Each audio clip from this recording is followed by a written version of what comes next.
As the oldest city in the state of Georgia, Savannah has a long and colorful history, chock full of interesting characters and beautiful locales. From manicured parks and horse-drawn carriages to ornate antebellum architecture, it's no wonder Savannah is one of the most visited cities in the South. And while there, you should visit FOLKLORICO. It's one of Savannah's most intriguing retail shops.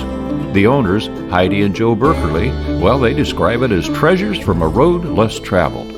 Let's go inside and you'll see what I mean. Hi, welcome to FOLKLORICO. Thank you. We're a fair trade store in Savannah, Georgia. We have been here for going on 18 years. We carry handmade things from all over the world, as well as some jewelry by artists in the United States. The majority of our things are fair trade, which means that it helps the artisans who make it. We have wonderful, unusual handmade things. This is jewelry from India.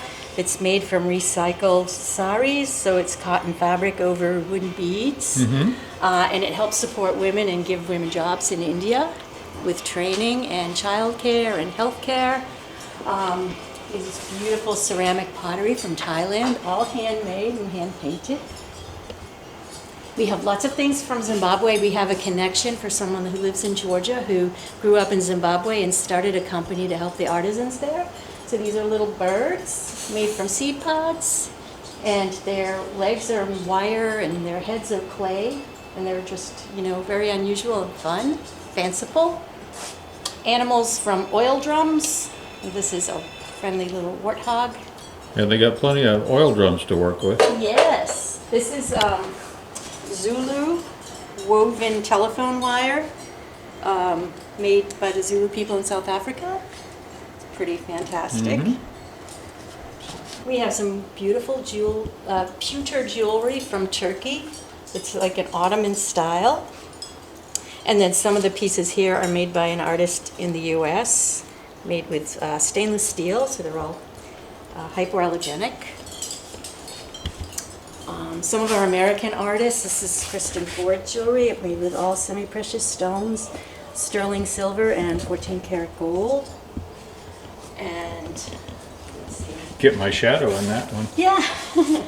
And then this is a mix of jewelry by an artist in New York and some pieces from Mexico. We travel to Mexico pretty frequently to get some of the things that I'll show you in a second. Where do you like to go in Mexico?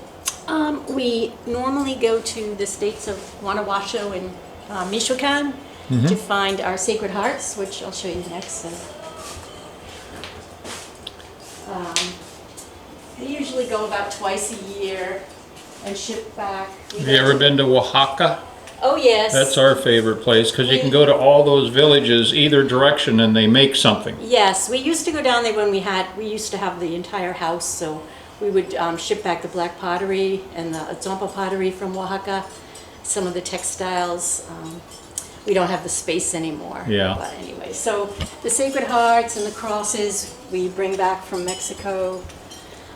They're made with milagros, which are the little symbols which mean miracle. Could keep going, but we have lots of things. Well, I love your storefront too. Yeah. Who designed the storefront? The storefront? Oh, this house is over 100 years old, so it's it has been many things over the years. Before us, it was an art gallery. At one point, it was a hairdressing salon, a hat store, and at one point, it was like a little hangout for Armstrong College, which was in that building across the street, which is now a private home. All right. So we were like a little place where they came and got food and hung out. And I see you love art so much you've got it on your arm. Is there a story to this? Yes. Well, it's a long story. I got the original piece in Ireland last summer with my son and my husband. It's a triskelion, and we got it because it was the three of us traveling together. It was our son's first time going to Ireland. Yeah. He came and met us. He lives in California. Anybody else in the group get that? Well, my husband and my son, so All the right. three of us. That's a family of three.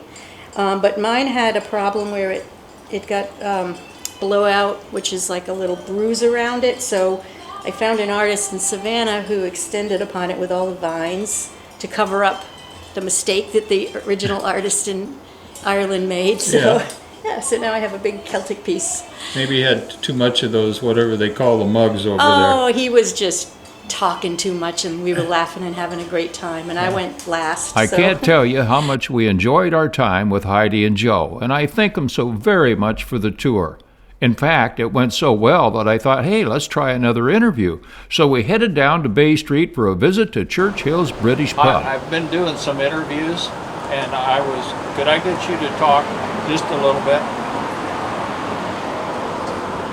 Just, a smile.